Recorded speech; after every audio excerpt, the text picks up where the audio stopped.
नहमदुहु व नुसल्ली अला रसूलिहिल करीम अम्मा बाद फ़अऊज़ु बिल्लाहि मिनश शैतानिर रजीम बिस्मिल्लाहिर रहमानिर रहीम रब्बि इश्रह ली सदरी व यस्सिर ली अमरी वहलुल उक़्दतम मिन लिसानी यफ़क़हू क़ौली रब्बि ज़िदनी इल्मा अल्लाहुम्मा फ़क़्हिनी फ़िद्दीन। अस्सलामु अलैकुम व रहमतुल्लाहि व बरकातुहू। अच्छा, हम सब चाहते हैं हमें मालूम हो कि नेकी क्या होती है दरअसल, या जो नेक इंसान होता है वो कौन होता है, या फिर नेकी का मियार क्या है। तो इसके बारे में अल्लाह ताला ने हमें कुरान में सूरत अल बकरा की आयत 177 में हमें इसका जवाब दिया है, और जिस आयत को आयत अल बिर कहा जाता है,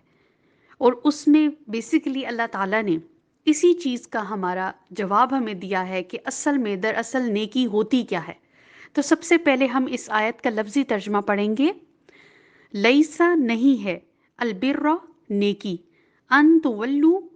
तुम फेर लो, वुजूहकुम अपने चेहरों को, क़िबल अल मशरिकी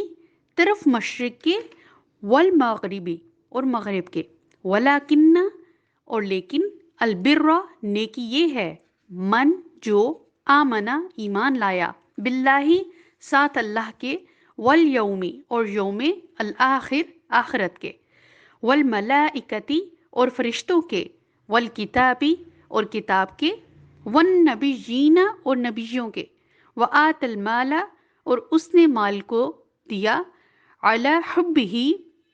ऊपर इसकी मोहब्बत के या बावजूद इसकी मोहब्बत के, ज़विल क़ुरबा रिश्तेदारों को, वल यतामा और यतीमों को, वल मसाकीन और मस्कीनों को, वब्न सबील और मुसाफरों को, वस्साइलीन और सवाल करने वालों को, वफिर रिकाब और गर्दनें छुड़ाने में, व अक़ामस्सलाता और कायम करे नमाज को, व आतज़्ज़का और दे ज़कात को, वल मूफ़ून और जो पूरा करे, बिअहदिहिम अपने अहद को, इज़ा जब, आहदू वो अहद करें, वस्साबिरीना और जो सब्र करने वाले हैं, फिल बअसाई तंगदस्ती में, वज़्ज़र्राई और तकलीफ में, वहीनल बअसी और जंग के वक्त में, उलाइका यही वो लोग हैं, अल्लज़ीना व उलाइका यही लोग, अल्लज़ीना वो लोग हैं, सदक़ू जिन्होंने सच किया, व उलाइका और यही लोग, हुमुल मुत्तक़ून वो जो मुत्तकी हैं। तो दरअसल हुआ ये कि मुसलमानों को जब एक किबला की तरफ मुंह करने का हुक्म आया कि आप सब मुसलमानों ने बैतुल्लाह शरीफ की तरफ ही मुंह करके नमाज पढ़नी है और यही सबका किबला है, तो उस तब्दीली से हुआ ये कि माशरे में एक जो है ना, ये एक टॉपिक ऑफ डिस्कशन बन गया। और माशरे में ज़ाहिर है जब एक नया कोई तब्दीली आती है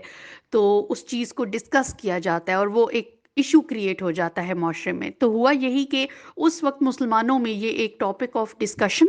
या जिसे हम कहेंगे मौजूए बहस, ये बात बन गई, और वो हर कोई इसी बात को डिस्कस करने लगा, किबला की तरफ की बातें होने लगीं। और ये मतलब अब इसका नुकसान जो है ना, इन चीज़ों का नुकसान ये होता है कि जब माशरे में कोई भी एक टॉपिक या एक बात जो है उसको मौजूए गुफ्तगू बना लिया जाए, तो इंसान उस बात में पढ़ के जो है वो इम्पोर्टेंट चीज़ें या अहम बातों को या अहम कामों को भूल जाता है। और चूंकि यहूद व नसारा जो थे उनके भी नज़दीक असल दीन ये था कि किसी ख़ास सिमत को या किसी ख़ास डायरेक्शन को फॉलो किया जाए, तो फरमाया गया कि असल नेकी ये नहीं है कि तुम मशरिक़ और मगरिब की तरफ मुँह करो। अब बेसिकली यहाँ पे जो मशरिक़ और मगरिब का जिक्र आ रहा है, ये सिंबॉलिक है। यहाँ पर दो बातों के बीच में लकीर खींच कर बता दी है कि या तो आप किसी ख़ास डायरेक्शन को फॉलो करें, या किसी ख़ास जो है वो टॉपिक को डिस्कस करें, या किसी ख़ास ग्रोह के साथ मुंसलिक रहें, ठीक है, और उन्हीं के मुताबिक काम करें, और उस किसी ख़ास टॉपिक को या तो मौजू बना लें जिससे हर वक्त जुड़े रहें, या तो ये करें। या फिर दूसरा जो है ना काम क्या है कि वलाकिन्नल बिर्रा के बाद जो आयत में आया है, वलाकिन्नल बिर्रा, बल्कि लेकिन नेकी ये है, और उसके बाद जितने काम अल्लाह ताला ने बताए हैं नेकी के, या फिर हम वो सारे काम करें जो ये सारी बातें माने। और सिर्फ जो है ज़बान से मुसलमान हो जाना या पैदाइशी तौर से मुसलमान हो जाना काफ़ी नहीं है, उसके लिए कोई स्ट्रगल, कोई मेहनत भी करनी पड़ती है। اللہ تعالیٰ نے اس آیت میں ہمیں اصل نیکی کا معیار بتا دیا ہے کہ اصل نیکی کیا ہوتی ہے، اور ہمیں نیک بننے کے لیے کیا کچھ کرنا پڑے گا، کیا کام ہمیں کرنے پڑیں گے، وہ سب ہمیں اس آیت میں بتا دیے ہیں۔ اور یہ اتنی جامع آیت ہے کہ اس میں ایمانیات بھی ہیں، عبادات بھی ہیں، اخلاقیات بھی ہیں اور معاملات بھی ہیں۔ اور یہ کہ نیکی جو ہے نا، اس کا کوئی ایک رنگ نہیں ہے، نیکی کے بہت سے رنگ ہیں۔